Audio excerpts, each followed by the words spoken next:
buenas noches, gracias por la sintonía, gracias por estar allí como cada domingo. Hoy vamos a hablar de una cuestión clave en este nuevo proceso que se abre. Ustedes saben que asumió el nuevo fiscal general del Estado.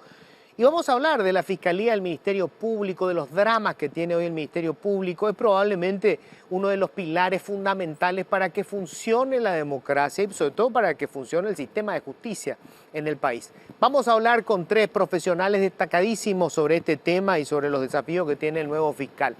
Antes, comentario breve. Tuvimos un día muy importante también en la semana. El 8 de marzo se recuerda, es el Día Internacional de la Mujer, pero sobre todo es un día en el que se reflexiona sobre las diferencias que todavía tenemos a nivel planetario. Prácticamente somos 50-50 hombres y mujeres y sin embargo la mitad de la población mundial todavía tiene condiciones diferentes a la que tenemos los hombres. Yo planteaba esto, e inclusive en redes sociales me decían, bueno, ¿y cuáles son las diferencias? O sea, ¿por qué decís que los hombres tenemos ciertos beneficios que no tienen las mujeres? Sobre todo en Paraguay, ¿de dónde está la desigualdad? Y yo les voy a pedir que hagan esta reflexión, sobre todo vos, varón, que te preguntes estas cuestiones, ¿verdad? Y que te van a dar la respuesta. ¿Por qué crees vos que hay una mayoría casi absoluta de hombres en los cargos electivos, en los cargos superiores del Estado, inclusive en los cargos en las empresas privadas? ¿Vos crees que son menos eficientes las mujeres? ¿Son menos interesadas?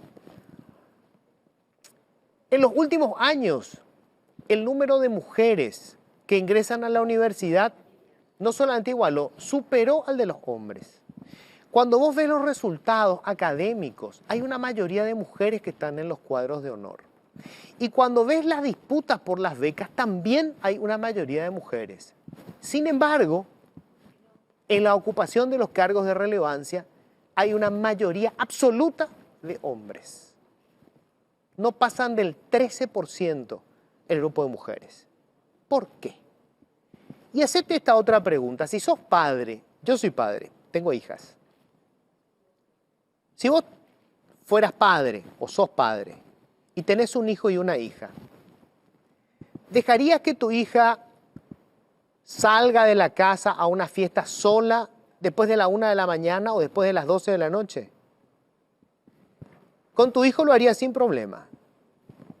¿Vos tendrías inconveniente en dejar que tu hijo viaje en un colectivo?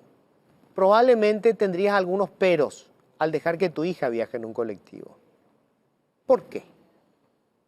Las diferencias no tienen que ver con la ley, tienen que ver con la forma de convivencia que tenemos en una sociedad que sigue siendo esencialmente machista.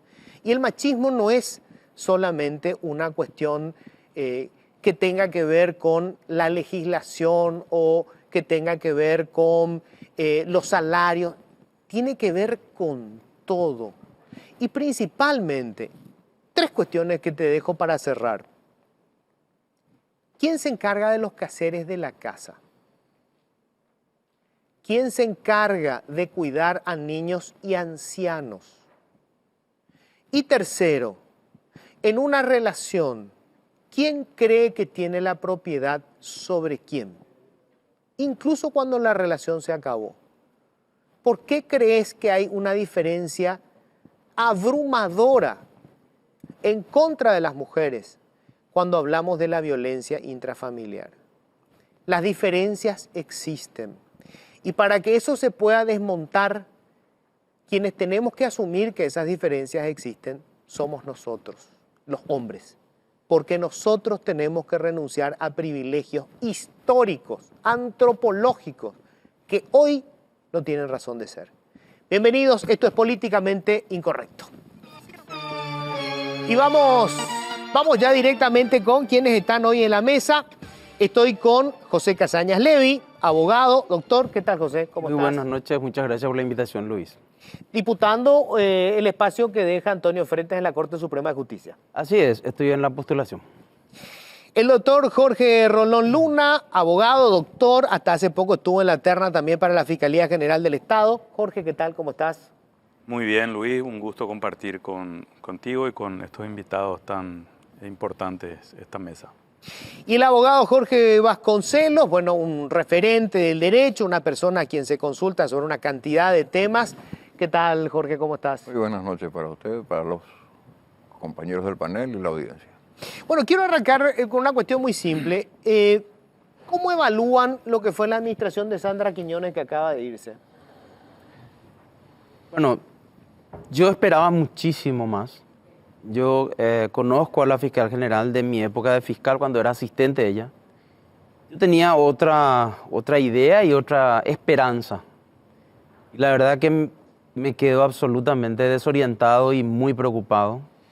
Creo que el Ministerio Público ha ido derrumbándose, ¿verdad? En todo el sentido de la palabra. Y me parece que ella no logró entender seguramente cuál era la función de liderazgo que se necesitaba. Y entró, obviamente, como suele pasar en muchos casos de nuestro país, aparentemente muy atada por ciertos compromisos que no se ven, pero que en los actos son obvios, ¿verdad? O sea, la gente que le permitió llegar allí terminó generando, digamos, unas ataduras de las que no se pudo desprender. Así mismo, lo preocupante de eso, y con eso le doy, por supuesto, tiempo a los compañeros también, lo preocupante de eso es que nosotros no conocemos la cantidad de situaciones que deben haber en los casos. Yo conozco algunas gravísimas, ¿verdad?, de las cuales pusimos a conocimiento de las autoridades, pero graves a nivel de las situaciones criminales, ¿verdad? Y esos temas no tienen consecuencia interna. El caso Marcelo Pecci no está siendo investigado directamente. O sea, acá no hubo ninguna consecuencia. El caso Fretes no está siendo investigado. Que son casos que impactan brutalmente al sistema judicial. ¿Qué pensaba, Jorge? ¿Cómo evalúas lo de Sandra Quiñones? En gran medida coincido con Casañas. Ahora, a mí no me preocupa el paso, un periodo de 5 años, un paso fugaz por la administración de la Fiscalía de la señora Quiñones o de cualquiera otro, sino me pregunto por qué la señora Quiñones o cualquiera otro tienen o tuvieron condiciones de un manejo desprolijo como se ve. Y antes de comenzar el programa, le preguntaba al doctor Casaña, porque no tenía precisión, si él había sido el fiscal que trabajó en la causa que lo llevó a juicio a González Macchi. Porque decía, ahí arranca el funcionamiento del Ministerio Público en el año 2000 aproximadamente, bajo el régimen del nuevo sistema penal y procesal penal. Que el fiscal tiene, digamos... Y me explicaba él que como consecuencia de molestias que generó en el manejo en la Fiscalía General del Estado, presentó la renuncia y se fue. Es decir, evidentemente sintió tocada su autonomía como fiscal. Y pregunto yo, ¿nadie más durante todo este tiempo ha sentido tocada su autonomía como fiscal y se ha ido? ¿Alguien, además de Casaña, ha dado un portazo? Muchos abandonaron la Fiscalía. Javier Contreras, Rocío Vallejo, René Fernández, Carlos Arregui. ¿Por ofertas mejores? No, el caso de Contreras cuando se fue sin nada. Después lo designaron en un cargo público, pero eso fue después. No. En el caso de Contreras específicamente, él fue contratado por una institución internacional o algo así. El caso de Arregui creo que sí. El de Fernández creo que no.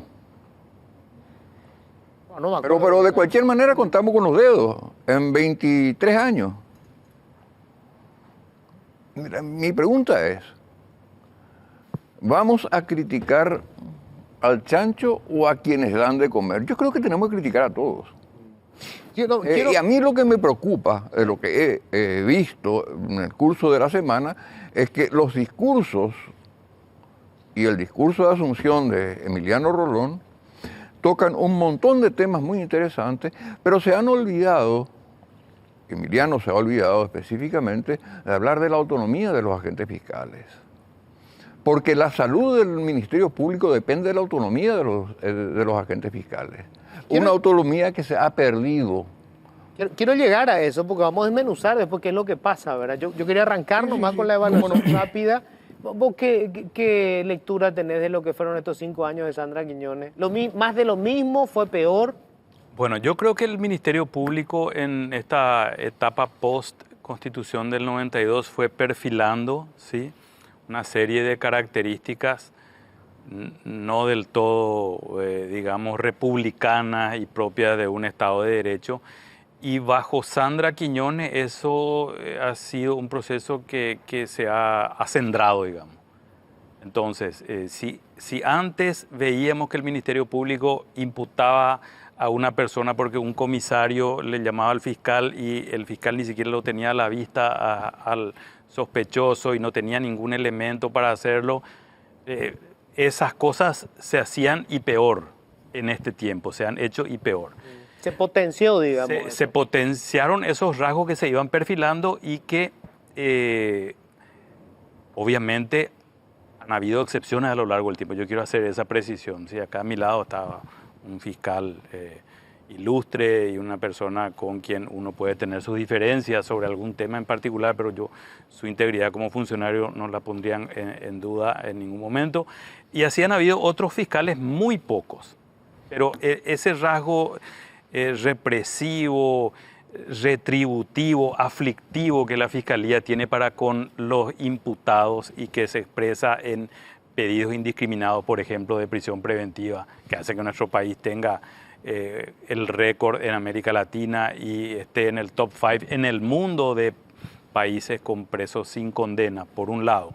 La falta de transparencia y de acceso de instituciones de control como la Contraloría, la vista gorda a una serie de casos. Yo he denunciado ayer el caso del Metrobús, que lo conocía como cualquier ciudadano que mira de lejos, pero cuando me sumergí en la causa, vi cosas realmente que horrorizan desde la perspectiva de lo que tiene que ser el rol del fiscal general del Estado y de los fiscales que intervienen en esa causa. 5 años en los que no hay un solo imputado, se tomó declaración a una sola persona, no se conformó una junta de fiscales, no se conformó un equipo de fiscales, nunca se pasó a delitos económicos, cuando que hay causas en las que se robaron 2 fotocopiadoras y 4 tóner y están en una fiscalía especializada.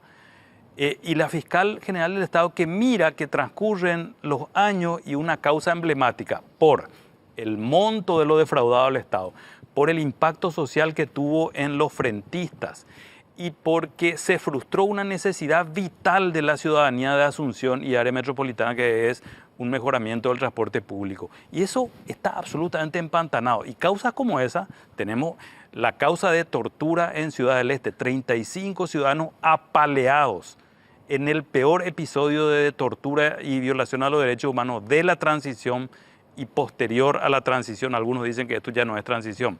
Y no hay un solo imputado. Hay fotografías, hay partes médicos, hay filmaciones, hay testigos. Los que perpetraron la tortura son parte de una institución militar que registra puntillosamente quién estuvo de guardia, quién participó de tal operativo. Y la Fiscalía dice, no sabemos quiénes fueron, dicen. La fiscal, estamos hablando de delitos de lesa humanidad que no prescriben. La fiscal general del Estado mirando y sin golpear la mesa, decirle a los fiscales especializados en derechos humanos, che, ¿qué está pasando ahí? Igual que el caso Metrobús, como dice el doctor Vasconcelos, y lo he dicho cuando me han entrevistado sobre el tema Metrobús, no hubo un solo fiscal que golpee la mesa en el caso Metrobús y que diga, señora fiscal, yo solo no puedo, yo soy un fiscal barrial que no tengo especialización en delitos económicos, me tiran esta causa compleja. Por favor, que se convoque una junta de fiscales. No hay nadie, es como que todos están cómodos con ese status quo y eso es algo que se ha acendrado, se ha vuelto más fuerte, más parte de la esencia del Ministerio Público Normalizó, por decirlo así. con Sandra Quiñones. Y ahora, quiero justamente desmenuzar ahora los problemas más importantes que tiene el Ministerio Público. O sea, el Ministerio Público, como bien decía Jorge Vasconcelos, cambia radicalmente al comienzo del milenio cuando pasa a tener el control de la investigación de las causas. O sea, pasa a tener, digamos, un poder mucho más importante en cualquier proceso en el que se busque hacer justicia. ¿Cuáles son los dramas que hoy tiene el Ministerio Público? El primer problema que tiene, yo vengo pensando esto hace muchos años, es un problema de identidad. El Ministerio Público, y cuando decimos Ministerio Público yo me refiero a los agentes fiscales, a los asistentes, no me refiero solamente al fiscal general. Claro, a todo el cuerpo, digamos. Nunca llegó a entender cuál era su rol en el sistema. Como le sacaron del Poder Judicial en la Constitución del 92 y le pusieron como, no es un lindo término, pero se utiliza, extra poder porque no estaba bajo ninguno de los poderes del Estado, se quedaron descolocados como institución. Y todas digamos que las malas prácticas que se traían del sistema inquisitivo, donde el fiscal era alguien que dictaminaba y más nada, ¿verdad? Le dieron un protagonismo, pero nunca comprendió en qué consistía. Tuvo una ley orgánica, a mi criterio una muy buena ley orgánica, pero no conocen su ley orgánica. Nunca usan su ley orgánica y ahí es donde se establece la competencia del fiscal y dicen qué es. Vos acabas de señalar, a partir del 92 y a partir del 2000, con la ley orgánica y el Código Procesal Penal, su función es dirigir la investigación. Ahí aparece su segundo problema, que yo creo que es uno de los elementos por los cuales no saben quiénes son. La policía. Porque la policía es realmente el órgano de investigación. Sí. Y antes era la que dirigía y la que decidía que se hacía la investigación. Ese conflicto yo lo viví con el doctor Carrera Verón en su momento, con el comandante de la policía. Nunca fue solucionado institucionalmente, porque la policía nunca aceptó perder la capacidad y el poder de la investigación y los fiscales a veces se resisten y a veces aceptan nomás, que la policía haga nomás. Porque nosotros esperamos que el fiscal, como dijo Jorge, esperamos que el fiscal sea un investigador y él no es un investigador, él es un abogado. Pero convierte su investigación en una investigación de gabinete, él está en su oficina y desde ahí envía oficio al banco que venga a declarar fulano y cree que esa es la investigación. Entonces, ¿qué tiene para recurrir? La policía. ¿Qué policía? Tiene policía especializada en documentología, tiene policía especializada en seguimiento y algunos ha de haber, pero estamos hablando de la República del Paraguay. Entonces tenemos a alguien que no sabe hacia dónde ir y elige lo que puede, creo yo, en beneficio de ellos. ¿No? ¿Los fiscales están preparados para hacer ese trabajo que tienen que hacer, Jorge? ¿Preparados académicamente Claro, o preparados? Claro, porque, digamos, estudiaban Derecho. Yo no sé si hay una especialización para ser fiscal. No. Porque obviamente no es lo mismo ser abogado No es lo mismo. que estar al frente de una investigación de una situación criminal o de la comisión de un delito. Hay una situación que tocó Casaña con acertado criterio, pero que no abarca toda la magnitud del problema. En la relación policía-ministerio público, porque en Asunción vemos un panorama, pero cruzando calle Última vemos otro panorama, y en algunas unidades especializadas, donde el fiscal se ha convertido en jefe del teatro de operaciones, en comisario. Es el que encabeza operativos de allanamiento. Hemos visto a agentes fiscales en, ¿cómo que se llama? Ropa de camuflaje, disfrazado de... Pero, ¿y ese no es su rol? No. Claro que no. La Constitución Nacional y la Ley Orgánica del Ministerio Público, 1562, si no estoy equivocado, 2000. Del año 2000, señalan claramente que es el representante ante el Poder Judicial, ante el sistema de justicia. El problema de identidad, desde luego, viene como consecuencia, que señala Casaña, viene como consecuencia de que nuestra Constitución le ha colocado en una situación híbrida. con el propósito de sustraerle del poder político, cosa que no ha conseguido, pero dándole la espalda al modelo republicano de la Constitución de los Estados Unidos. El modelo republicano de la Constitución de Estados Unidos determina que el fiscal general del Estado es el secretario del Departamento de Justicia. Por eso es que yo reivindico la necesidad de hablar de la autonomía de los agentes fiscales, no de la autonomía del Ministerio Público como tal. ¿Y qué supone la autonomía de los agentes del Ministerio Público? La ¿Con respecto al fiscal general del Estado? Con respecto a cualquier influencia extraña, interna o externa. ¿Eso quiere decir que el fiscal general del Estado no es su jefe? No, No.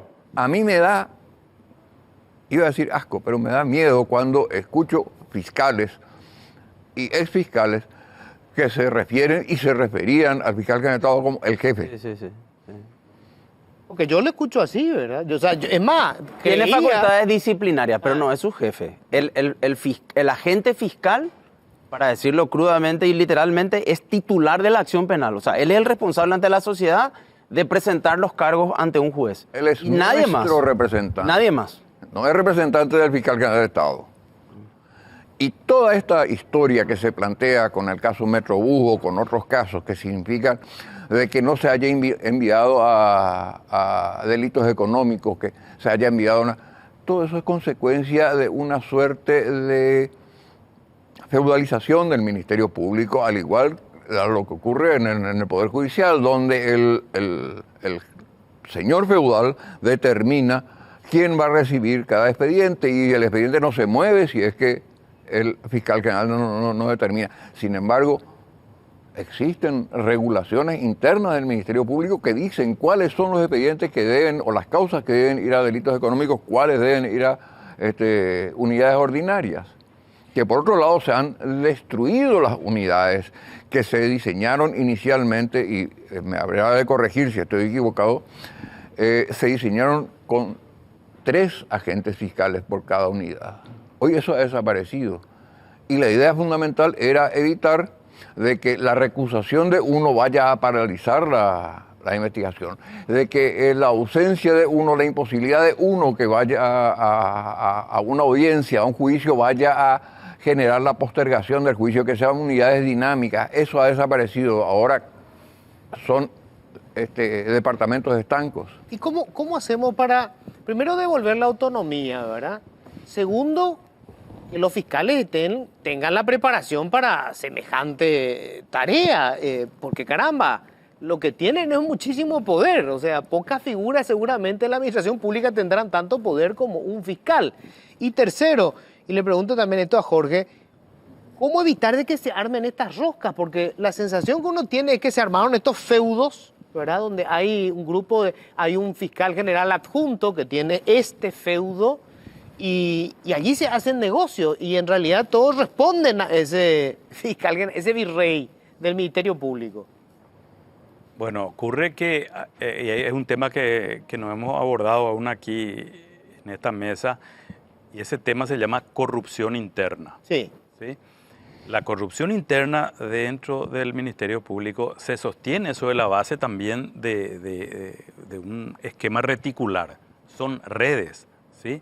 Yo no tengo elementos para decir quién encabeza o quién dirige esas redes, pero la existencia de estos feudos y medidas rarísimas que se han tomado en estos años, como por ejemplo asignar a un fiscal más de una circunscripción judicial y además decir que este fiscal X en ese ámbito se sobrepone a los fiscales adjuntos de delitos económicos o de drogas o de otras fiscalías especializadas, como diciendo, ahí él hace lo que quiere. Y resulta que ese fiscal tiene una casa en el country club de Hernandarias y una fiscal que trabaja en ese mismo lugar tiene muebles con mármol de Carrara en su casa. O sea, hay un problema gravísimo de corrupción que se explica por lo siguiente. Ese poder de persecución penal que tiene el Ministerio Público en representación de la sociedad se utiliza para extorsionar, ¿sí? Entonces, si la norma jurídica dice que para un proyecto determinado yo requiero, ¿sí?, de una autorización de la autoridad ambiental y un dictamen del Ministerio Público sobre ese tema, o si alguien me denuncia en la Fiscalía de Delitos Ambientales, ese proyecto puede estar paralizado. Ese poder que tiene el Ministerio Público en materia ambiental, que deriva de las leyes penales, es utilizado para negociar. ¿Sí? Cuando yo fui candidato a la Fiscalía General del Estado, me llamó poderosísimamente la atención estadísticas que decían que en ciertos departamentos de Paraguay habían 800 denuncias. Una llegó a juicio oral. Y si tomábamos varios departamentos, teníamos más de 2.000 causas, de las cuales 4 llegaron a juicio oral y 2 condenas. Y en las condenas eran unos pescadores que estaban con unos pindá en época de veda. O sea, pero los grandes depredadores nunca van a juicio. Tenemos que suponer que la causa se abre solamente para negociar. Muchísimos casos. Por supuesto. Muchas veces.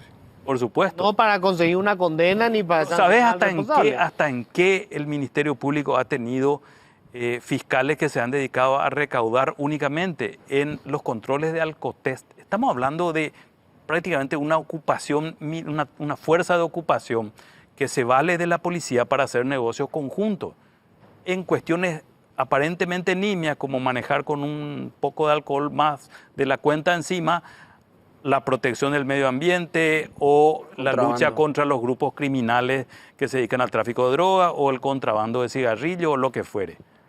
Hay fiscales que se están enriqueciendo al mismo tiempo que comisarios se retiran de la vida pública con propiedades rurales importantes, son todos estancieros, granjeros, y eso en el órgano que a su vez tiene que controlar la corrupción.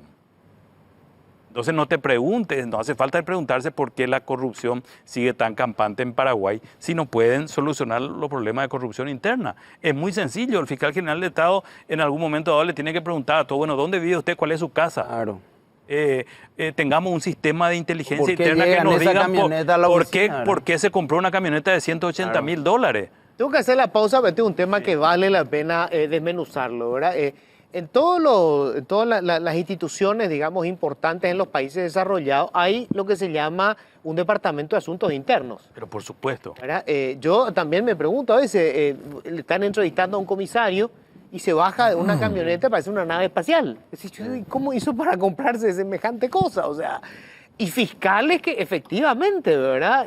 Tienen un pasar que es absolutamente inentendible de acuerdo con sus ingresos. Y nadie se fue a preguntarle, para más abierto, desembocado. Es ostensible en Facebook. Hay fotos de los viajes al Caribe. Todo eso está ahí a la vista, ¿verdad? Las declaraciones juradas del año 97 cuando entran a la Fiscalía y las de hoy, además las declaraciones juradas no reflejan todo.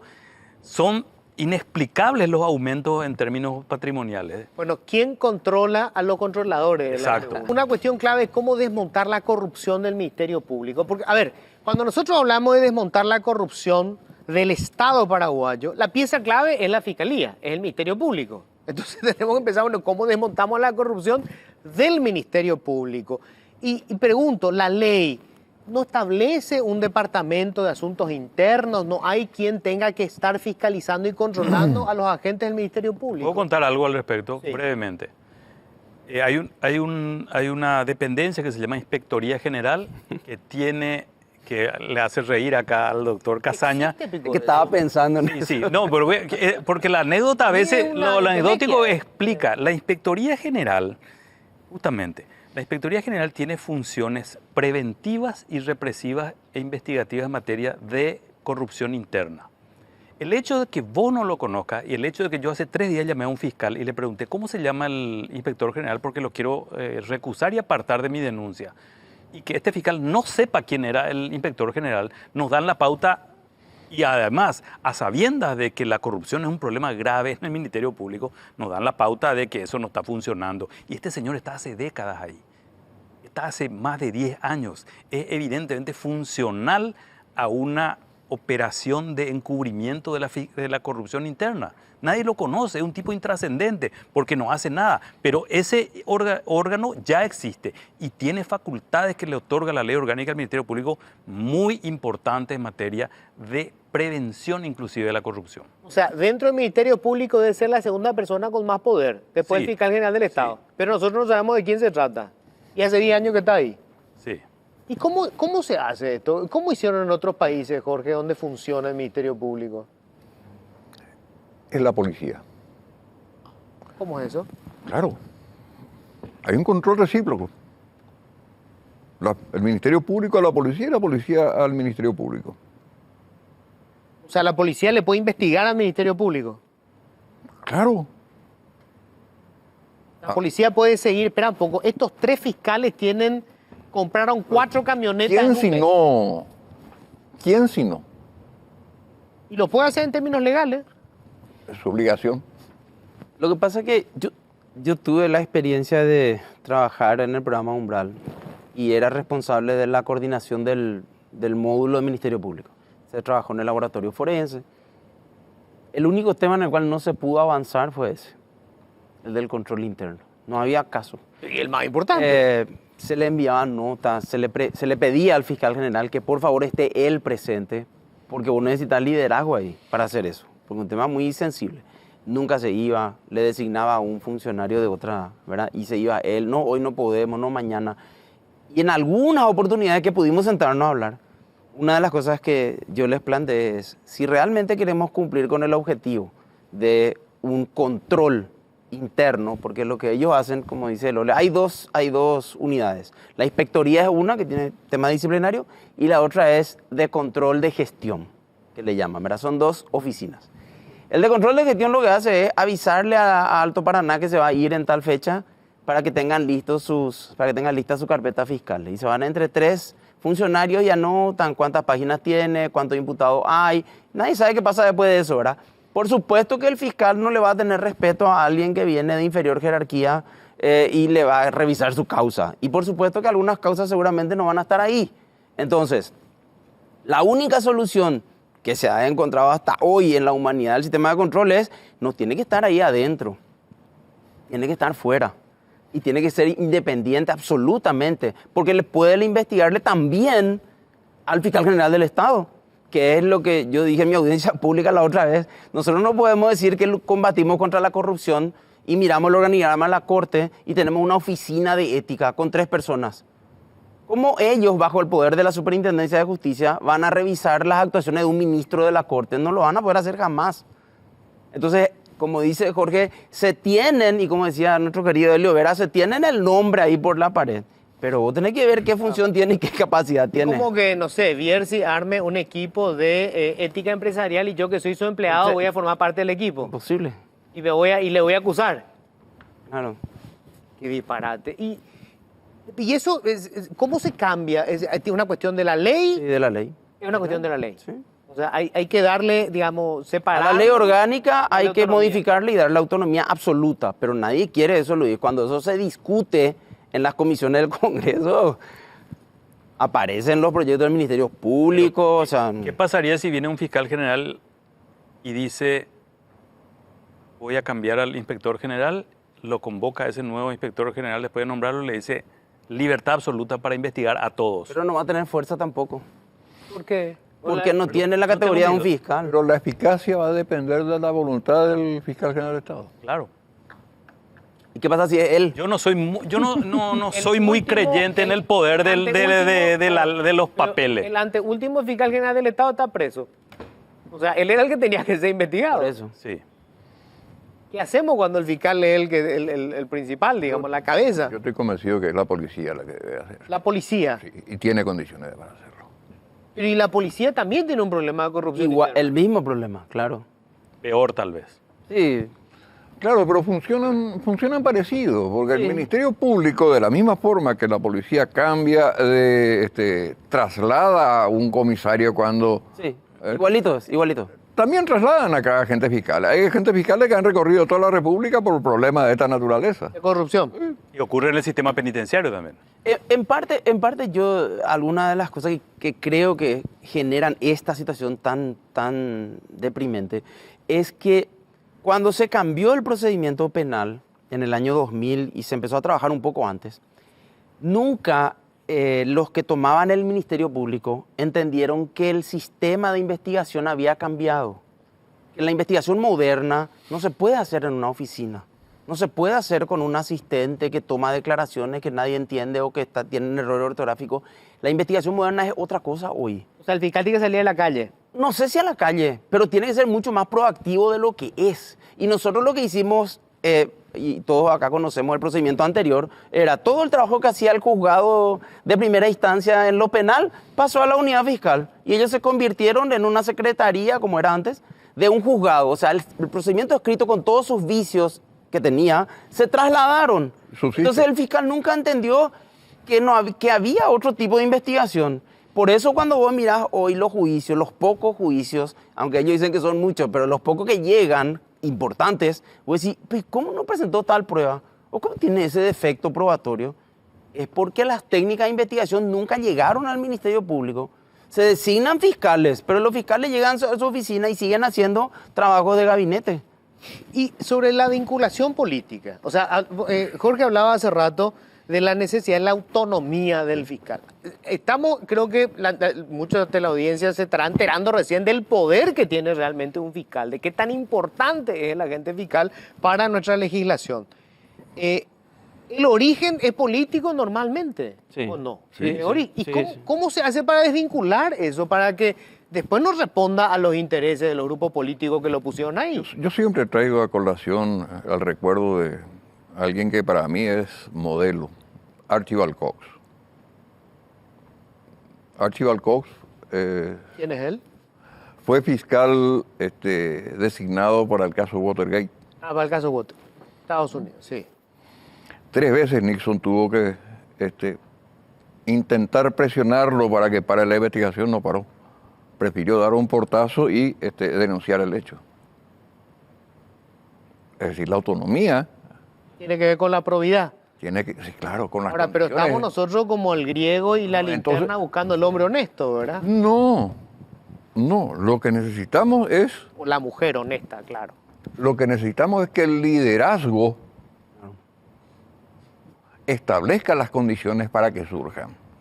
El liderazgo del fiscal general del Estado. Claro.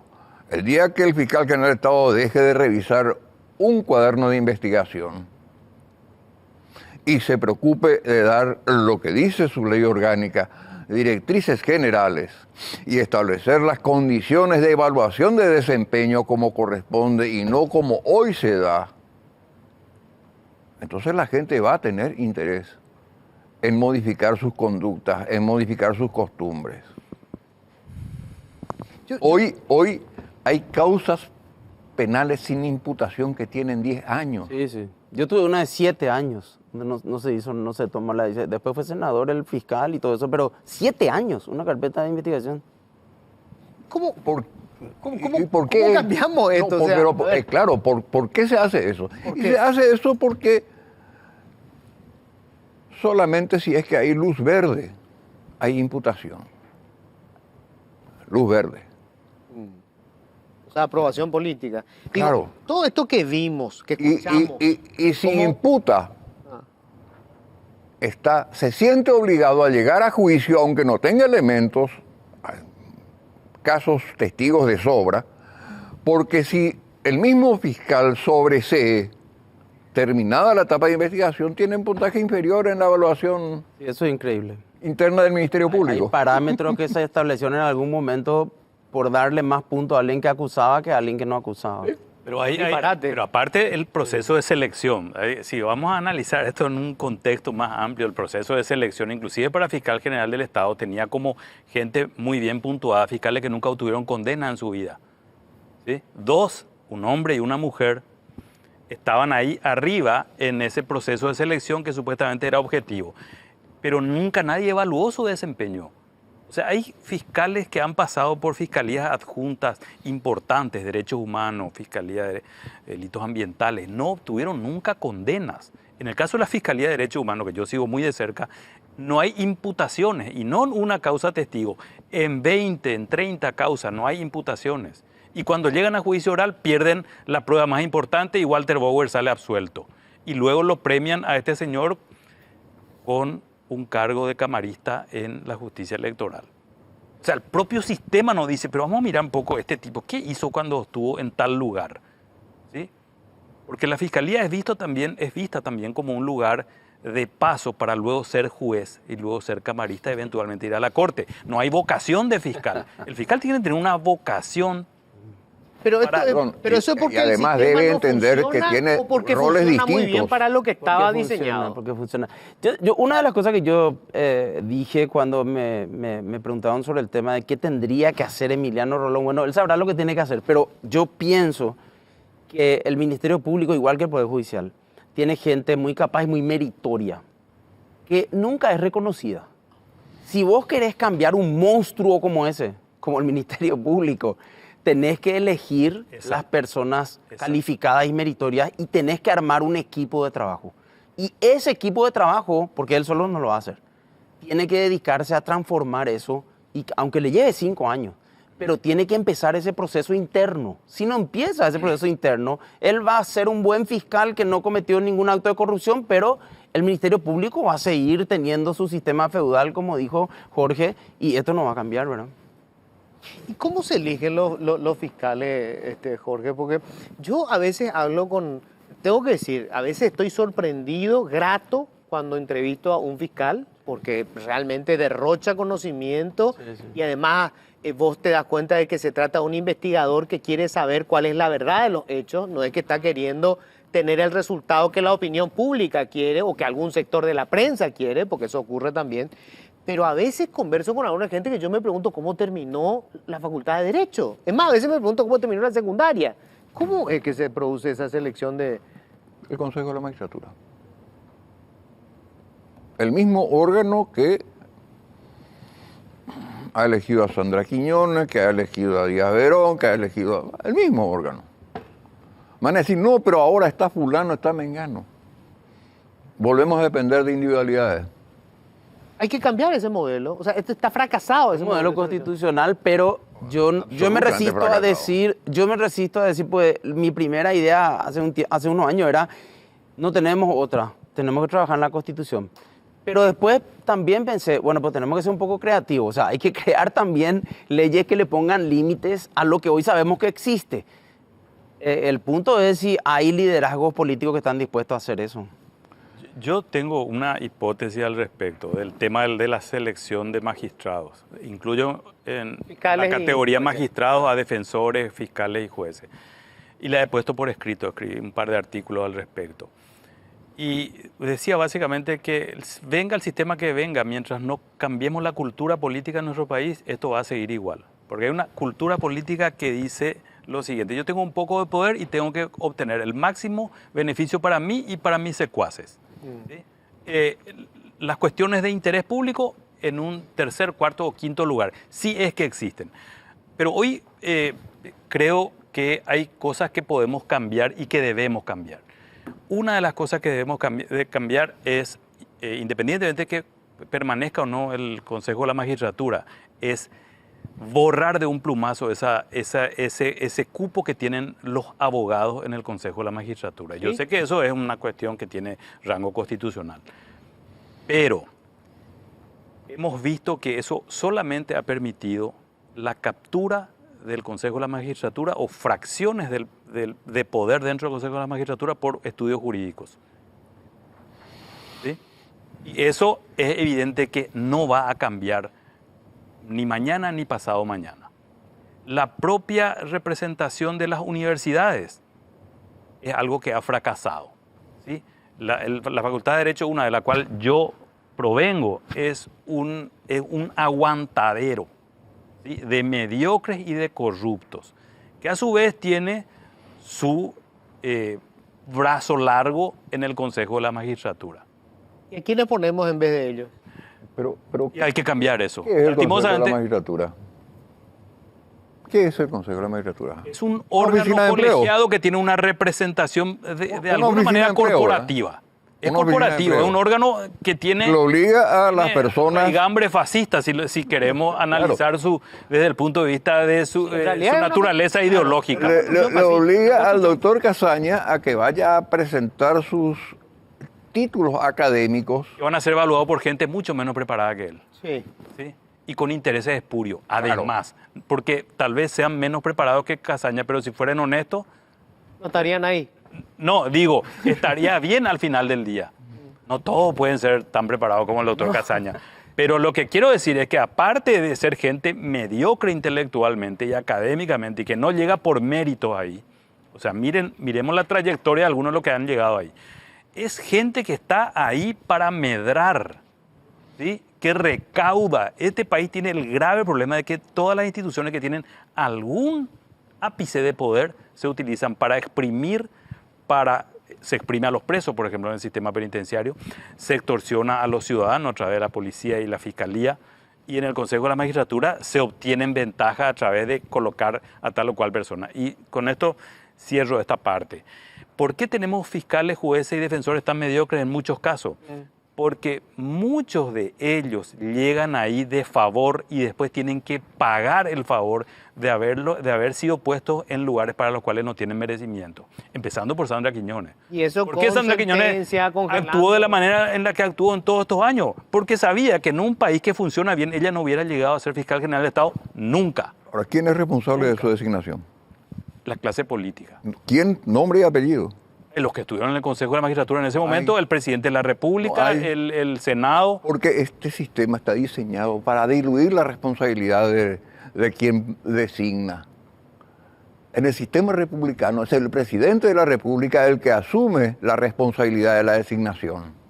A ver, yo quiero matizar eso, doctor, porque yo defiendo ese modelo propio de lo que ocurre en Estados Unidos. Sí, ahora, yo no identificaría eso necesariamente con un modelo republicano, como el único modelo republicano. No es el único, pero el del Consejo de la Magistratura, ¿dónde funciona?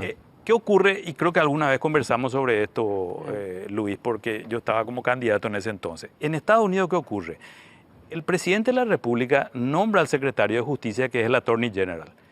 ¿Y qué hace? Empieza con él el periodo presidencial y es el gran encargado de la política criminal en esos años. Entonces, al culminar ese periodo presidencial, nosotros sabemos quién fue el responsable del fracaso. Y ahí sí coincido con el doctor Vasconcelos. Y esa es una característica republicana. Nosotros no tenemos esa figura. Este No, sistema acá de descuartizamos. funcionar, pero podría funcionar mejor. Acá El problema es que cuartizamos. está todo- Acá ministro de generamos Justicia, dos instituciones, uno una que encarga las fiscalía, cárceles. una fiscalía general autónoma y una procuraduría dependiente del Poder Ahora, Ejecutivo. ¿sabes cuál Son es, funciones ¿sabes cuál que es la deben pata? de ejercerse en conjunto. Doctor, ¿sabe cuál es la pata floja de esa equiparación a ese modelo con lo republicano? Hemos tenido un procurador general de la República que sí es nombrado por el presidente de la República. En su momento, Mario Abdo Benítez lo nombra a un personaje oscuro con antecedentes por haber estafado al erario público, Cosia. Entonces, el problema es la cultura política que existe en nuestro país. El presidente tiene una potestad de nombrar a alguien importante y elige a un cuate, elige a un amigo o elige a alguien que le va a ayudar a recaudar. Y a través del Consejo de la Magistratura no se está ¿Cómo eligiendo Cosia cuates. pudo haber sido procurador general de la República teniendo como antecedente haber intentado estafar al Estado? Pero ¿qué hacemos? ¿Cómo salimos de esto? Porque el cuerpo colegiado no funciona. No funciona. El que sea el mismo presidente no nos da garantía. ¿Qué hacemos? ¿Le pedimos a los suecos que nos Pero elijan? nos da la garantía de saber quién es responsable, a quién le pasamos la factura. Eso sí, sí. Pero, o sea, vos Hoy, ¿a quién le pasó la factura por ¿A quién? todo lo que se dice de la ¿Quién ciudad le Sandra pasó la Quiñones? factura a Mario Abdo Benítez por haber nombrado a Cosia como... Hay impunidad estructural también. O sea, todo tiene que ver con todo y se Todo tiene que ver con todo, retroalimenta. lamentablemente es así. La verdad que somos malos es pasando difícil de factura. salir. Sí, malísimo. Somos muy malos pasando factura. Nos olvidamos quién es el responsable después y a la hora de votar, votamos otra vez de manera igual. Bueno, pero no sé cuánto tiempo, no me quiero quedar sin tiempo. Me queda todavía 10 minutos. ¿Qué opinan ustedes de nuestro nuevo fiscal? ¿Qué sensación les da? Si hay que comenzar conmigo, voy a decir considero que tiene una buena preparación académica. Yo no soy de aquellos que tienen grandes expectativas porque no quiero tener decepciones, prefiero tener sorpresas.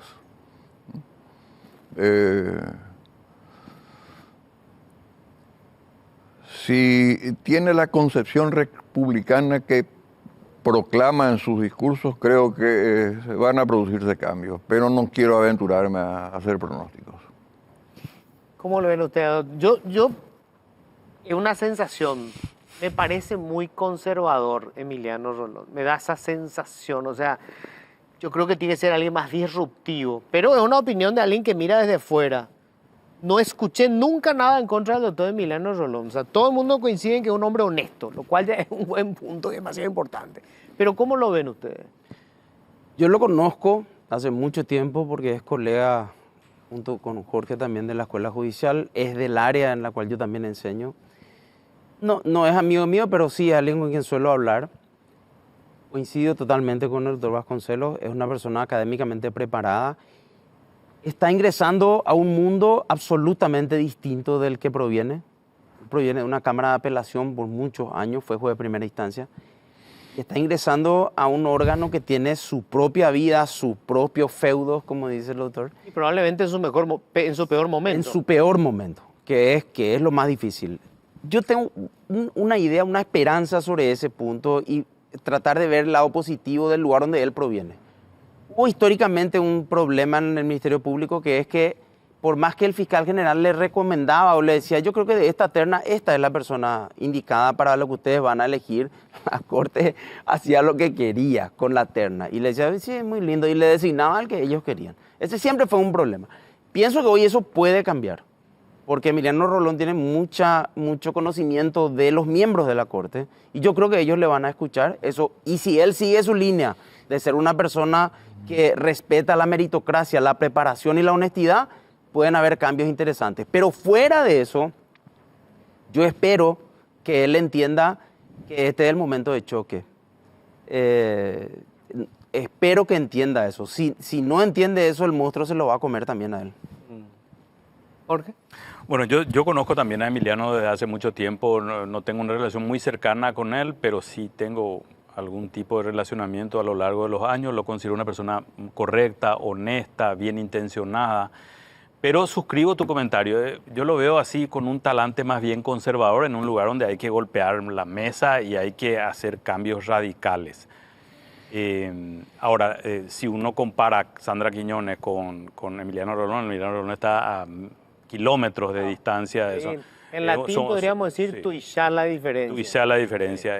Ahora, que él viene de otro, ahí también suscribo lo que dice José, en el sentido de que viene de otro ámbito, lo escuché en su audiencia pública y él no se saca eso de ser juez y miembro del Poder Judicial y camarista. Y va a aterrizar en un lugar completamente diferente y algo que ya se dijo en esta mesa. Es importante entender el rol del Ministerio Público en un sistema republicano y hacer que esa autopercepción que tienen hoy los fiscales cambien. Y después hay que introducir cambios profundos para combatir la corrupción interna, ¿sí? Ese rasgo represivo que tiene la institución, el rasgo selectivo que tiene la institución, persigue a unos con saña y a otros los deja, ¿sí? ¿Cómo solucionar eso? Y volverla a una institución que realmente represente a la sociedad, que proteja los intereses colectivos, el medio ambiente, los derechos humanos y que combata la corrupción. No es fácil lo que le espera. No sé quién mencionó en la mesa un tema final que querría, no puedo dejar de tocar, porque alguna gente que está permanentemente en el trabajo, digamos, de recorrer los pasillos del Palacio, me dicen, el problema no es solamente la vinculación política con jueces y fiscales, también tiene que ver con estudios jurídicos. Totalmente. Que han formado una rosca con fiscales y con jueces. O sea, es como una organización a la que vos le pagás para tener garantizada una sentencia. ¿Eso es así? Sí. Lamentablemente es así. ¿Y eso cómo se puede desmontar? Están las hermandades también. Están las hermandades también. También. Cofradías. Claro. Cofradías. Ese tema de la masonería no es no es un rumor nomás. No, no. Pero no es la única. No es la única. la ¿no? única. No, claro, es un ejemplo, digamos. sí. Bueno, iglesias. Claro. La iglesia también. Está la cuestión política. A mí me tocó denunciar a fiscales y jueces afiliados, algo sobre lo cual Sandra Quiñones nunca hizo nada, ni antes ni después de la denuncia. Algo que la ley orgánica del Ministerio Público prohíbe taxativamente, pertenecer a un partido político. Alegremente seguían afiliados y alegremente incluido una fiscal adjunta votando en las internas de los partidos. Hay que despartidizar el Ministerio Público. Tiene que ser un lugar donde ya los correligionarios no tengan voz, ni los hermanos de las logias, ni los amigos de los estudios jurídicos, ni los diputados, ni los senadores. Esa es la verdadera autonomía. Me gusta lo que dice el doctor que Rolón. yo quisiera para los fiscales. Despartidizar, no despolitizar. Porque es un órgano político. Sí, no Despartiza. pasa por los partidos políticos. Acá hay diferentes tipos de factores y grupos de poder. No son solamente los políticos que hacen politiquería. Ahora, una cosa muy básica, que creo que lo mencionó el doctor Vasconcelos y que yo también mencioné en algún momento que tendría que hacer Emiliano Rolón, algo muy simple. Uno a uno vienen y se sientan. ¿Cuál es su patrimonio, señor? ¿Dónde usted vive? Así mismo. ¿Esa camioneta cuándo compró? No digo él personalmente. Sí, claro. Y que de su equipo le digan, señor, este es nuestro mapa, está jodido. Estas personas que viven en esta zona, coincidentemente tienen propiedades, tienen vehículos. Muy bien, vamos a empezar a ver internamente. Si él no hace eso, Luis, van a esperar un rato, se van a tranquilizar un rato los cotos de recaudación y después van a seguir. Yo tengo miedo de esto, o sea, por eso decía, cuando lo veo conservador, las fieras con las que va a tener que enfrentarse, Sí. se lo van a devorar crudo. Porque los agentes fiscales que son o que están involucrados en temas de corrupción ya son personas poderosas. No es que son agentes fiscales nomás, ya tienen su propio poder. No es que vos te vas a decirle cualquier cosa y él te va a aceptar. Sí. Bueno, esto es apenas un primer debate para que entiendan lo complejo que es el desafío tremendo que tiene el nuevo fiscal general del Estado y lo mucho que nos falta para poder hacer que funcione esta que es una pieza clave en el sistema judicial, que es la pieza clave para poder hacer una reforma de fondo del Estado. Muchísimas gracias, un gusto Gracias, realmente. Muchísimas gracias. Al contrario, gracias a ustedes. Ya les cuento, está con nosotros Raúl Tuma, candidato a diputado por Capital Movimiento La Nueva República. Así Raúl, es. ¿Qué tal? ¿Cómo te va? Gracias por la invitación. Por favor, gracias por venir. Mercedes Brites de Buzó es candidata a diputada por Capital, Partido Libertad y Patriotismo. ¿Qué tal, doctora? ¿Cómo estás? República. Libertad y República. Y República. Sí. Bueno, cambiamos. Libertad y República. ¿Qué tal, Luis? ¿Cómo Gracias estás? por invitarme. Gracias por venir. Bueno, estamos con Crista Rivas, ella es candidata a diputada por Central, por Patria Querida. Hola, Crista. ¿Qué Hola tal? Luis, un gusto estar contigo y compartir con la audiencia de Políticamente Incorrecto. Bueno, gracias por venir. Rubén Rubín es candidato a diputado central por la alianza PEN. ¿Qué tal, Rubén? ¿Cómo estás? Bien, Luis. Muchas gracias por la invitación. PEN, Hagamos. Así es, Alianza Encuentro Nacional. Nacional. Decidimos unir equipo entre el Partido Hagamos, el Encuentro Nacional y el Movimiento Despertar. Bueno, lo primero es, ¿por qué lanzarse a la política, Raúl? ¿Estabas tan cómodo con los animalitos? Con Sí. todo? ¿Por qué lanzarte a la Bueno, ahora un un terreno mo- tan ahora difícil? un momento. Sí, yo creo que lo interesante es de que yo he hecho política de vida toda mi vida. 60 y pico de años de profesión veterinaria, 52 de la clínica, y dije, es el momento que yo tengo que llegar a algún lado donde el poder de decisión está en ese lugar. ¿Por qué? Yo puedo llegar a cualquier lugar, a cualquier ministro y pedirle tal cosa, pero siempre vamos a ver y nunca pasa nada. Quiero llegar al lugar donde se legisla, donde realmente hay que tomar las decisiones que corresponden, porque creo en mi país y creo y también tratar de mejorarlo. Perfecto. En tu caso, digamos, estás en los medios, viniste hace poco a España. ¿Por qué meterte en política? A mí la pandemia, Luis, yo leí muy bien el mensaje que mandó la clase política en pandemia. La clase política nos miró a los ojos y nos dijo, ustedes se pueden prender fuego que a nosotros nos da exactamente igual. Y realmente yo me sentí muy vulnerable y la pandemia no tuvo clase social. A nosotros nos pegó muy fuerte, casi perdimos la radio. Pablo tuvo que hacer un milagro y por milagro, de hecho, seguimos nosotros en el rubro, ¿verdad? Entonces me di cuenta que realmente no podemos esperar que venga un salvador, depende de nosotros. Y mi generación encima otra vez está totalmente huérfano de líderes. Yo quería candidatarme inclusive y dije, ¿con quién hablo? Porque ni un político hoy habla con mi generación, ¿verdad? Entonces yo prácticamente como que estoy abriendo el tapepoí solo. Espero que los jóvenes se quieran sumar. Me están diciendo ya que soy hijo de papi, que soy zurdo, que soy de ultraderecha, que soy de todo, ya soy, ¿verdad? Pero realmente yo hago oídos sordos y vamos atropellando y la campaña va tomando forma. ¿Y en tu caso, Crista? Yo nunca pertenecía a élites sociales, económicas ni de ningún tipo, crecí en Ñemby, pero siempre me interesó el servicio. Fui la primera mujer en presidir el centro de estudiantes del Colegio Apostólico San José, un colegio tradicionalmente masculino. Fui mamá a los 18 años, ingresé a Economía 1 en periodo de lactancia. Traté de enfocarme solo en terminar mi carrera por razones obvias, pero todas las injusticias que veía que sucedían en la universidad pública me llevaron primero a ser miembro de mesa en una elección de centro de estudiantes y dije, eso nomás voy a hacer. Haciendo corto el cuento, terminé presidiendo un movimiento opositor, logramos cambiar el sistema de elección para que por lo menos en centros de estudiantes el voto sea secreto. Egresé, no recibí mi título con toga y birrete porque me negué a estrechar la mano de Froilán Peralta, hoy procesado por lesión de confianza. Pude estudiar en el exterior gracias a una beca, hice una maestría en resolución de conflictos, paz y desarrollo y una especialización en Derecho Internacional de los Derechos Humanos en la Universidad para la Paz. Fui la primera paraguaya a estudiar en esa universidad. Y la política me convoca y me llama porque si no nos involucramos, la política igual se involucra con nosotros.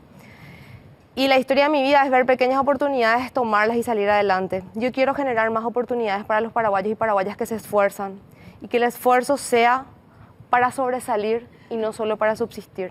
Hoy me candidato porque soy mamá de 2 niñas, quiero que tengan un país con igualdad de oportunidades, que ser mujer no las limite en sus sueños, en sus proyectos, que tengan un transporte público seguro y que puedan desarrollarse libremente en igualdad de oportunidades y que ojalá puedan ver en Paraguay una educación de calidad, que es la mayor deuda que tenemos hoy. Mercedes. ¿Por qué me presento? Bueno, ya estuve en el Poder Judicial, en el Poder Ejecutivo. Me di cuenta que el caracú de la cuestión está dentro del Parlamento. El Congreso es un desafío en el cual yo considero que debe cambiarse, que debe cambiar, que deben entrar, ingresar personas patriotas, que no tengan miedo para votar, para proponer leyes de grandes cambios. Ahora es alarmante cómo está la situación del Paraguay y creo que es el momento oportuno.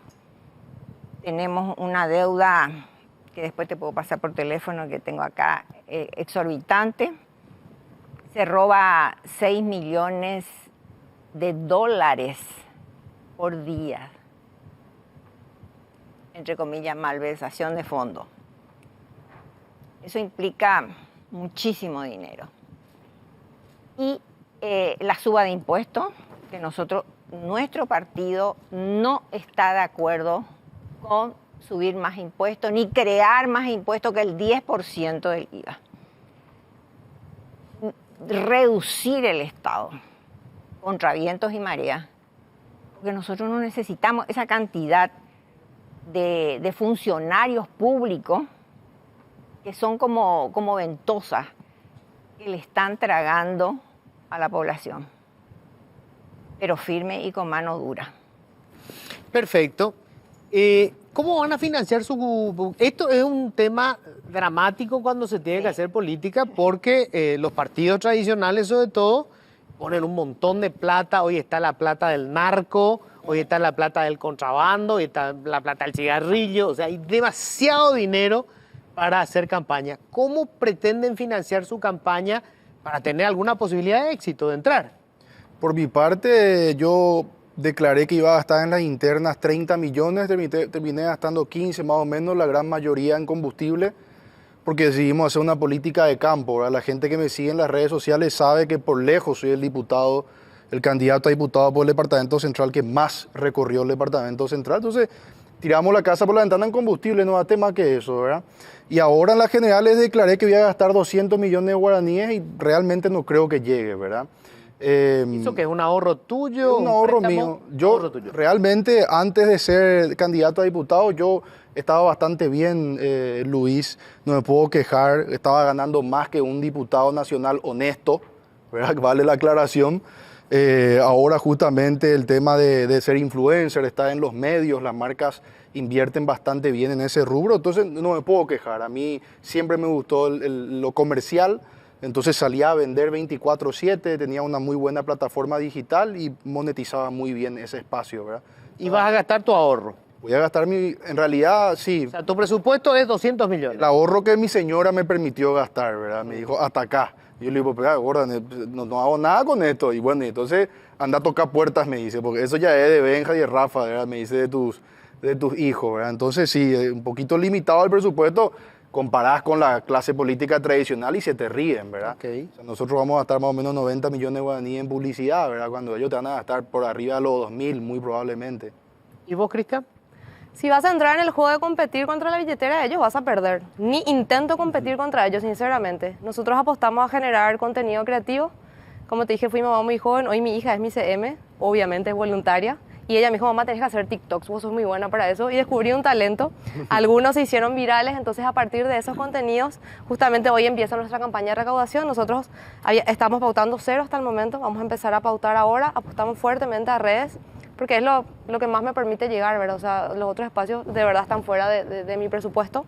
Y bueno, vamos a golpear puertas de amigos, familiares, sobre todo, de compañeros de colegio, para que nos ayuden sobre todo para tener fondos para las pautas, algunos materiales, hacemos los periódicos impresos, que lo hacemos en equipo con el partido, porque son los materiales más económicos que podemos hacer, y ahí el costo está en la suela de los zapatos, ¿no? en salir a caminar y dar el mensaje también a la gente. Ahí hay que traspasar del teléfono al tú a tú.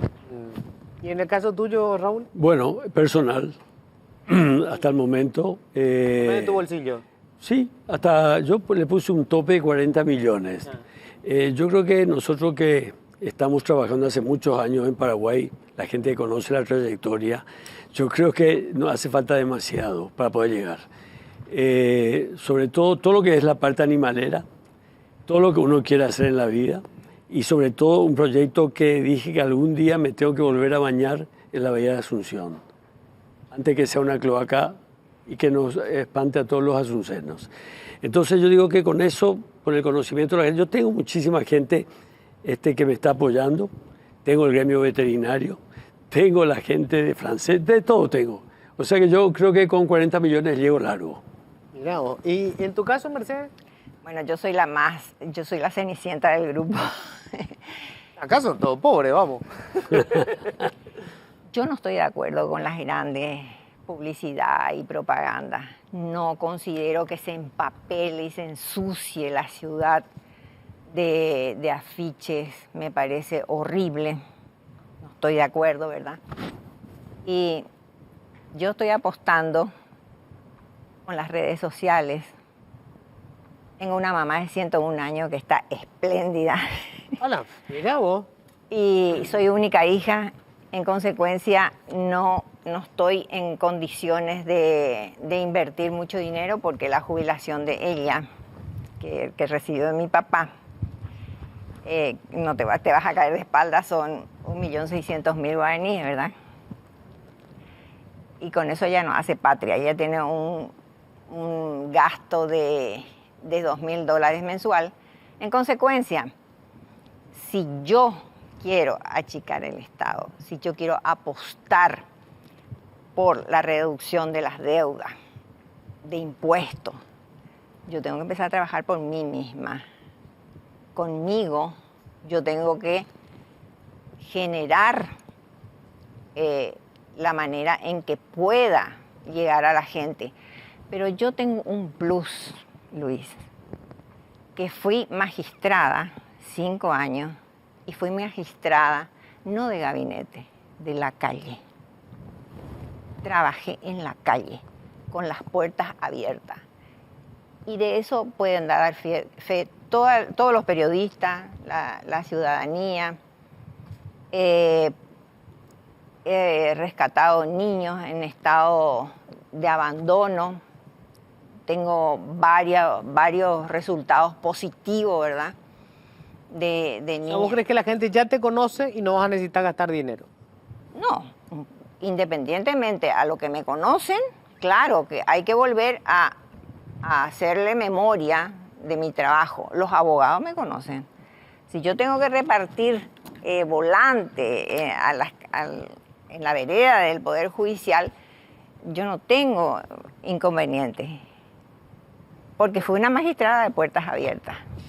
Me gustaría saber que un tema que ustedes creen que pueden hacer si llegan a entrar al Parlamento, porque es un cuerpo colegiado, ustedes saben que es una cuestión de voto, ¿verdad? Y normalmente la mayoría de los votos la tienen los partidos tradicionales, ¿verdad? Pero ustedes consiguen entrar. ¿Qué cosa le pueden decir a la gente que está viendo ahora? Yo esto voy a hacer, esta va a ser mi causa, con esto voy a intentar hacer algún cambio. ¿Qué? A ver. Yo tengo un proyecto enfocado a la igualdad real entre hombres y mujeres.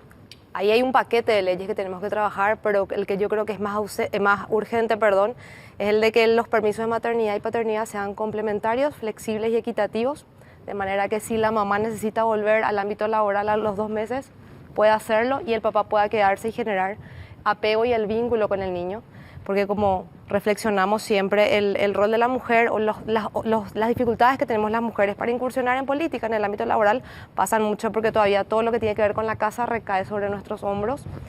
Y lastimosamente en las entrevistas laborales a las mujeres nos siguen haciendo 2 preguntas muy incómodas, que es cuándo pensamos casarnos y cuándo pensamos tener hijos. Y no corresponde tener esa conversación con el reclutador, esa es una conversación personal. Entonces, bueno, tal vez si hacemos eso, primero vamos a generar ese apego con los niños, los hombres van a saber también lo que es bueno, o sea, eso es positivo para el hombre. Y también una o 2 cosas, o van a dejar de hacer esas preguntas incómodas o las van a hacer también a los hombres. Esa será mi primera ley para impulsar esa igualdad real. Quiero trabajar también en un sistema de becas que sea ordenado y previsible. Hoy tenemos como muchas becas aisladas y te cambian las condiciones una y otra vez. Yo creo que un joven ya a los 15 años tiene que saber que si tiene un promedio 5 tiene más posibilidades de tener un financiamiento y también empezar a trabajar con créditos blandos reales para quienes quieran seguir carreras de tiempo completo. Lastimosamente hoy la universidad pública no está satisfaciendo ni la investigación que necesita el país, ni la formación que necesitan los jóvenes, porque muchas carreras que de cualquiera de las universidades públicas, pues específicamente de la UNA, se dan en horarios que no son compatibles con la vida laboral y más del 80% de los jóvenes tiene esa limitante, ¿no? Que necesita trabajar para estudiar. Entonces tenemos que trabajar en un sistema de becas ordenado y flexible y lo voy a hacer. Y después, bueno, un compromiso fuerte para mejorar el transporte público que afecta terriblemente la calidad de vida de los ciudadanos. Perfecto. ¿Mercedes? Bueno, aparte de lo que te había manifestado, el impuesto, la deuda, me voy a enfocar en la prevención. ¿Prevención de? En la prevención de los delitos y de la inseguridad que hay en el país. ¿Y eso dónde arranca? Eso arranca en la infancia, en la niñez.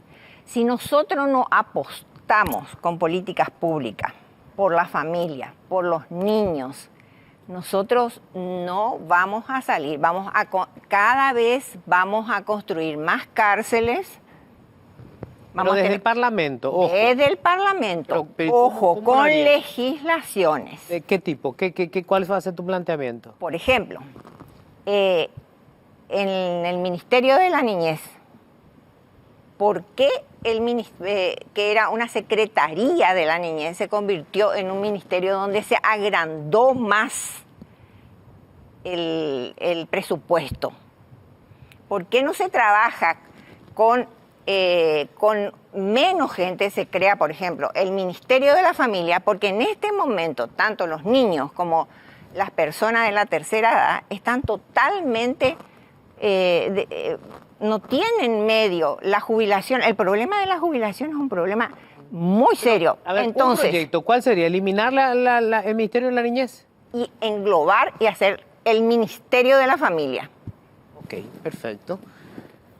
Señor. Me gustaría poder citarte 2, Luis, si me permitís, rápidamente. Sí. Después de haber recorrido las 19 ciudades del Departamento Central, tengo claro que la problemática número 1 del hoy es la inseguridad. Yo quisiera presentar un proyecto al Congreso para declararle la guerra a la delincuencia de frente, no de manera tibia, sino que de frente. Cuando hablamos de inseguridad, yo parto la conversación en dos, hoy y mañana. El hoy es mano dura porque no espera, y el mañana sí entiendo que son las oportunidades, porque yo tengo muy claro que el mejor garrote para la inseguridad son las oportunidades, que el paraguayo pueda estudiar, que el paraguayo pueda trabajar, que el paraguayo tenga la libertad de enfermarse también, ¿verdad? Pero cuando nosotros proponemos estas reformas de salud, educación, transporte público, necesariamente necesitamos un tiempo mínimamente a mediano plazo. Y la inseguridad no espera. Por eso es que parto. Desde el punto legal, una guerra contra, porque es la policía o es la fiscalía. Así es. ¿Qué podría hacer desde el Parlamento? A mí me gustaría tirarle algunas fichas más al grupo Lince.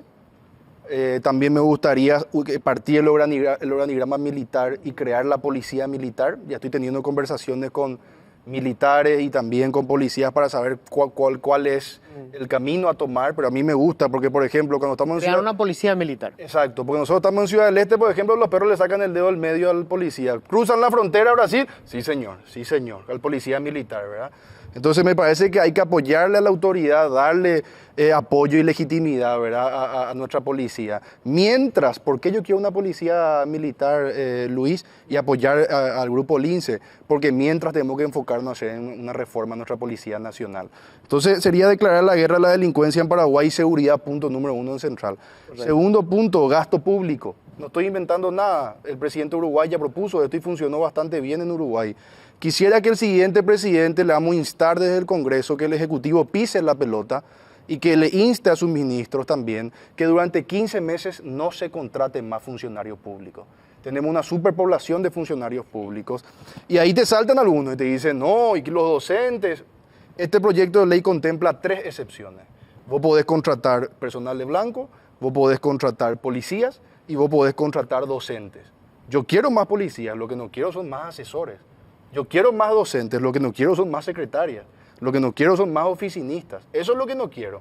Entonces sigamos contratando lo esencial, policía, personal de blanco, docentes, pero dejemos de contratar, aunque sea 15 meses, mientras pisamos la pelota y hacemos el cambio de gobierno, dejemos de contratarle a los seccionaleros amigos un ratito, aunque sea.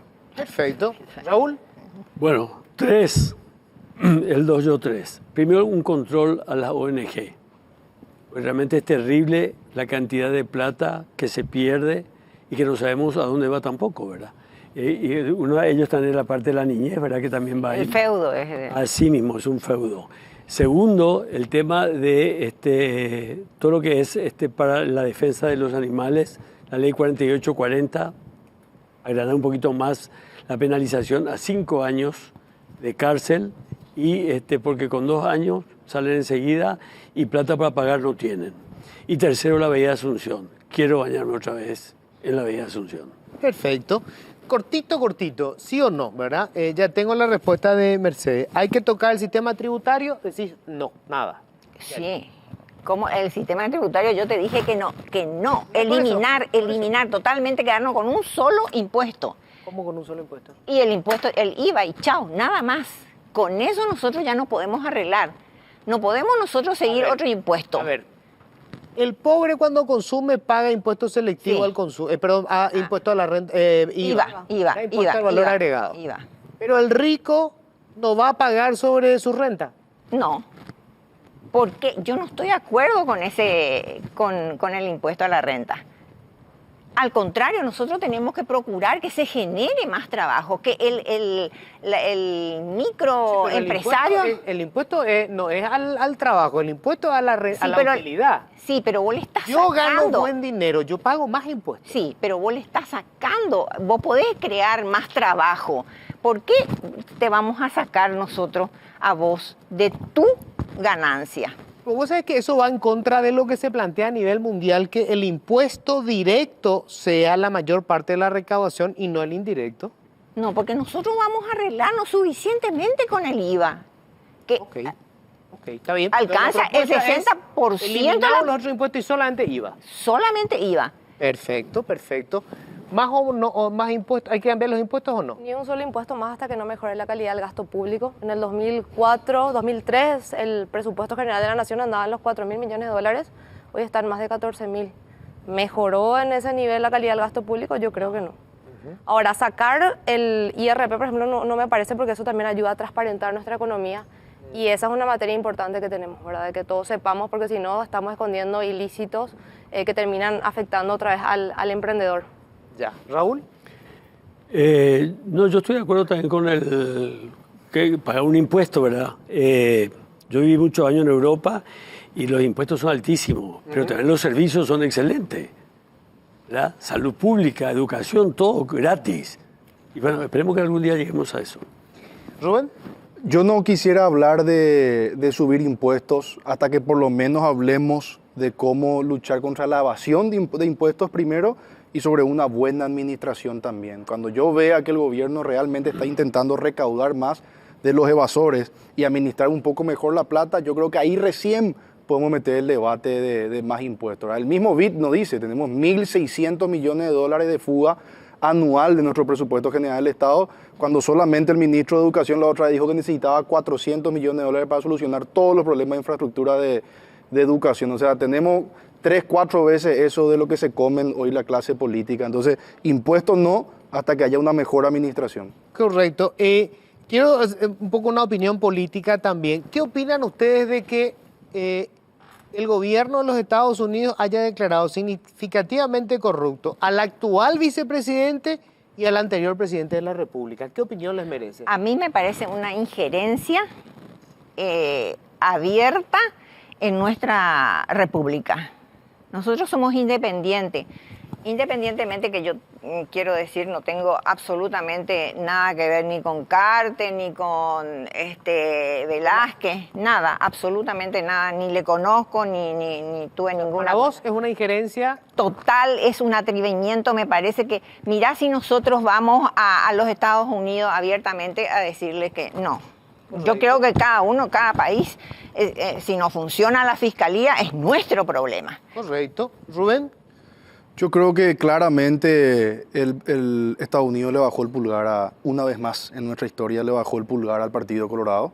Está apostando por la democracia en el país y al igual que muchos paraguayos hoy, nos mandan una señal clara de lo que es la democracia, ¿verdad? Y de lo bien que va a venir una alternancia. Correcto. ¿Raúl? ¿Qué opinas? Bueno, yo lo que creo interesante es que nuestras...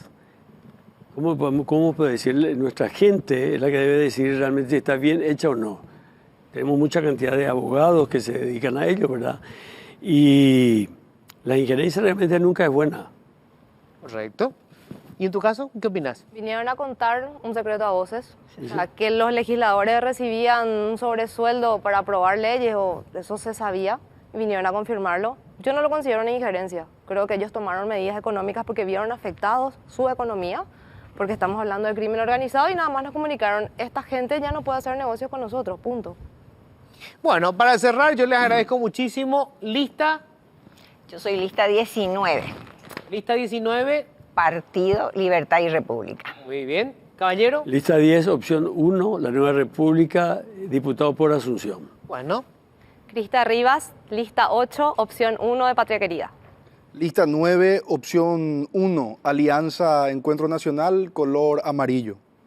Me encantaría verle o a todo o a alguno de ustedes. Sería fantástico que se pueda romper este viejo esquema de que solamente los que tienen plata o los partidos tradicionales consiguen entrar. Ideas nuevas y gente nueva, me parece fantástico. Ojalá, ojalá. Muchísima suerte. Muchas gracias. Y gracias. Gracias. Ya estamos con el amigo Iván. Iván, ¿qué tenemos hoy? ¿Qué tal? ¿Cómo estás? Muy bien, Luis, buenas noches. Esta semana se fue Sandra Quiñones.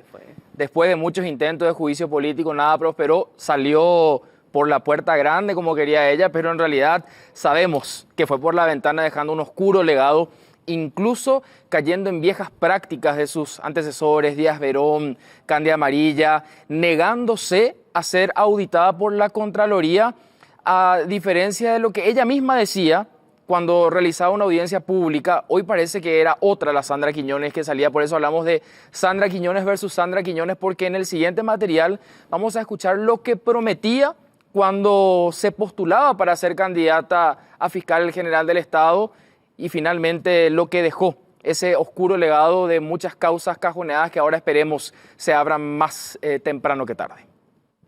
Compartamos.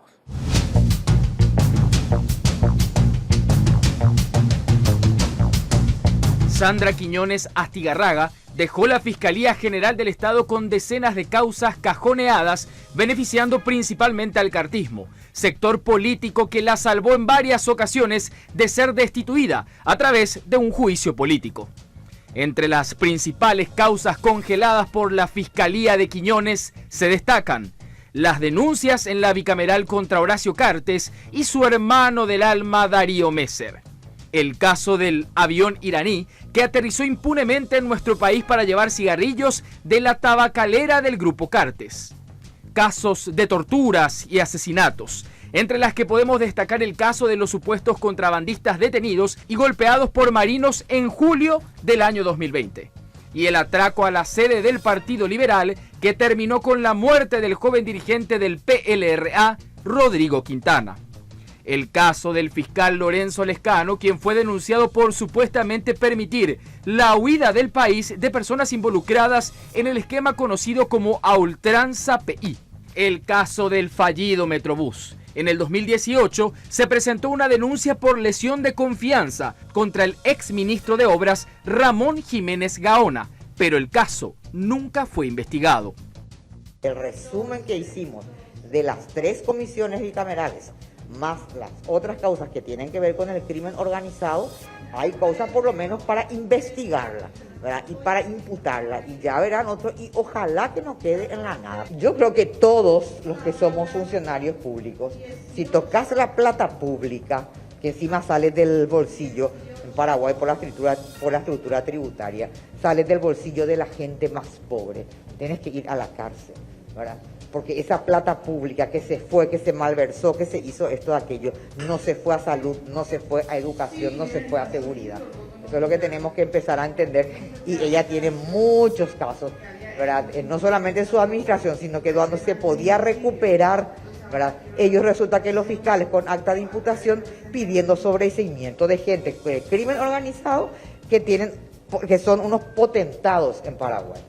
Seguramente vamos a tener que estudiar en todos los ámbitos políticos e institucionales, incluso la posibilidad de su enjuiciamiento por obstrucción a la justicia. Están estudiando los abogados y vamos a ver la posibilidad de hacerlo. Ella ha encajonado demasiados expedientes importantes y no solamente eso, la consecuencia de eso es la vulnerabilidad de la República ante las organizaciones criminales. Contrabando de cigarrillos, contrabando de narcotráfico, contrabando de armas, contrabando de personas, que está debidamente documentado y debidamente presentados esos informes en la Fiscalía y no han tenido consecuencias. Cuando menos omisión grave, sino directa, lisa y llanamente complicidad.